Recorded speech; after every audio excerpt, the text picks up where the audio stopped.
The principle of consistency. The principle of consistency. The Prophet ﷺ says in famous hadith, أَحَبُّ الْأَعْمَالِ إِلَى اللَّهِ أَدْوَمُهَا وَإِنْ قَلَّ. The most beloved deeds to Allah are consistent even if they are small. One day, Alqamah radiallahu anhu, he asks Aisha radiallahu anha, the Prophet's wife, he says, Ya al-Mu'mineen, O mother of the believers, كَيْفَ كَانَ عَمَلُ رَسُولِ اللَّهِ صلى الله عليه وسلم. What was the Prophet's deeds like? His actions, what did they look like? Did he have some days for some special things, some other days for other special things? She said no. She says this famous word, كَانَ عَمَلُهُ دِيمَةً. His actions were consistent. He would do something, he'd do it every day of his life. And this is where the concept of the wird comes in. You might have heard this word, the wird. Wird in Arabic refers to a portion of the Quran or a portion of dhikr that you never leave every day. What does consistency mean? There's a really good, we'll come to that in a moment. How do you build a habit? What does consistency mean? It means this action, this habit is so important in my life. If I miss it, I will compensate for it. I will make it up later. So if the Prophet ﷺ would miss his sunnah, his 12 sunnah, the 12 sunnahs he would pray every day, or 14 depending on which narration you take, he would make them up later. If he missed the night prayer, he would make it up in the daytime. Because these are his habits. These are the pillars of his day. They never change. They never move. They never sway. This is consistency. When you do something consistently, you start to realize on a daily basis, you won't see the effect. But there's a compound effect. See, every mountain starts with a pebble. One pebble, another, before you realize it's a mountain. The Prophet ﷺ, this is how his worship would be. Small but consistent. So when we want to copy, embody, emulate the Prophet ﷺ, we have to start with something small that we can do. So we have to be realistic. The Prophet ﷺ says, when he's giving advice about this, he says, إِكْلِفُوا مِنَ الْأَعْمَالِ مَا تُطِيقُونَ. Take on board deeds that you are actually realistically able to do. فَلَنْ يَمَلَّ اللَّهَ حَتَّى تَمَلُّوا. Allah doesn't get bored, but you might get bored. Don't overdo it. So start with once a week. You can do once a week, make it twice. You can do twice, make it 3 times, 4 times. Hold yourself to account. But how do we build consistent habits? This is a deeper question and it applies to all aspects of life. How do you build a consistent habit? There's a book I can recommend to all of you. There's 2 books. One is a book called Atomic Habits by James Clear. I'm not saying Shaykh al-Islam James Clear. You say, Ustadh Hisham takes from the kuffar. Yes, I take from the kuffar. The Prophet ﷺ said, Al-hikmatu dalatul mu'min. Wisdom is the lost property of the believer. Anna wajadaha fahuwa ahaqqu biha. Wherever he finds it, he is more deserving of it. If I find wisdom, useful, beneficial knowledge from a non-Muslim, I will take it. And so sometimes we have to accept and benefit from other sources. James Clear, he writes a brilliant book very recently called Atomic Habits. So all on this idea, how do I develop a habit? How do I make something from a deed once in a while? We've all tried it. Ramadan, everybody has the habit of Quran. After Ramadan, it's gone. It evaporates. The most effective way to build a habit is to create a sense of accountability. I'll give you a simple example. Everyone says, I want to memorize the Quran. I say, great. Pay a teacher, not a friend. Pay somebody an amount every week. And let it be someone who you are scared of. You don't want to disappoint them. You respect.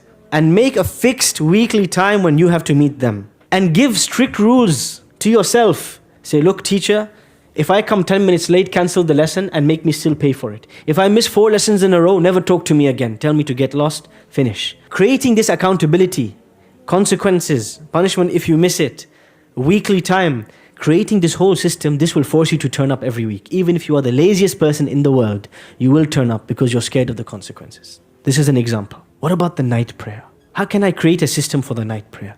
One of the ways to do this is the power of jama'ah. Alone, there's very little you can accomplish. But when we do things in groups, we're able to accomplish much more. You create a WhatsApp group. It's called the Qiyamul Layl crew, the A team, the Muzammil team, whatever you want. Be creative. What's the deal of this group? All of us are going to choose one night in the week to pray Qiyamul Layl, the night prayer. And if we all succeed in doing so, there's a reward, a group reward. We will each pay £20 into this pot every month and we will get a reward for all of us. Or we'll go out for a meal or we'll have some celebration or something. But we have one goal only. We want to be the people. When everybody's asleep, we are standing. When everybody's laughing, we are crying. That we have this depth of connection to Allah. We are the people of the night prayer. You create this group. You create this accountability. Everybody is asking the other. You make pairs. You say, look, Ahmed, at 3 a.m., you have to ring me. And if I don't wake up, there is a consequence. I have to give £100 in charity the next day. If I don't wake up, there's some consequence on me. Ahmed rings you, you'll be awake like there's no business. This is the reason why, if I give you a real life example, this is the reason why many people, they will not wake up for Fajr. 1 hour later, they'll be up at 8 a.m. for work. Why? What's the difference? Allah and your boss. Why we would wake up for our boss, but we're not waking up for Allah? Because there's accountability. We don't wake up at 8 for our boss, we lose the paycheck, we lose our career, we lose our job, we're seen as unprofessional. Maybe they'll strike us off, maybe they'll give us a slap on the wrist. So scared of the consequence, everybody's up at 8 a.m. Look at the rush hour traffic at 8 a.m. Look at the rush hour traffic at Fajr time. There's no rush hour because there's no accountability in this world. Create some if you do not have the fear of Allah, the love of Allah, that engine to move you to pray at night, create a system that will force you. A friend, a partner, a teacher, a group, something that will force you to worship Allah. Whether it's reading a page a day of the Quran, whether it's praying the night prayer, creating a system where somebody else is going to hold you to account, this is what will help you succeed. And if it's learning Arabic or recitation of the Quran or a daily dua or adhkar, it always helps to do it in a group. It always helps to have a teacher, somebody you fear, somebody you respect. There are parts of the world in which this system has worked wonders. For example, Morocco. In Morocco, many of the masajid, every day at Fajr and Maghrib, they read one hizb of the Quran together. That's half a juz. So every day, all you need to do is turn up. You turn up, you sit down, 20 minutes you leave, you've read 10 pages of the Quran. Start at the end of your day. Of course, there's discussions between ulama, between scholars, a valid difference of opinion whether we can recite the Quran in unison or not, etc., etc. But that's beside the point. Point is, when there's a group doing something, it becomes a culture, it becomes a habit. We'll give you another example from the Horn of Africa, from Bilad al-Somal. Many people wonder, what is the secret? What is the secret behind the Somali households producing huffaz like the Asian households produce sweets and gulab jamun? What's the secret? The Somali brothers say, someone's going to tell me, there is something, a system, a daily system that keeps them revising the Quran in groups. What's it called? Subh. You heard it right. What is this system? What do you guys do? Tell us the secret. We are masakeen, we need something like this. Tell us, what's the secret? You sit in a circle, everyone recites one ayah. Okay, perfect. So everybody recites one ayah every day. And this culture exists in many, many households from a young age. Imagine you're a 3-year-old and you wake up every morning and all of your older siblings are sitting around your parents reciting one ayah each, until the whole family recited 10 pages of the Quran. Imagine this was your lifestyle, this was your culture. Your family will grow up loving the Quran, having that system of accountability with the Quran. When everybody sat in a circle, it's easy to join in.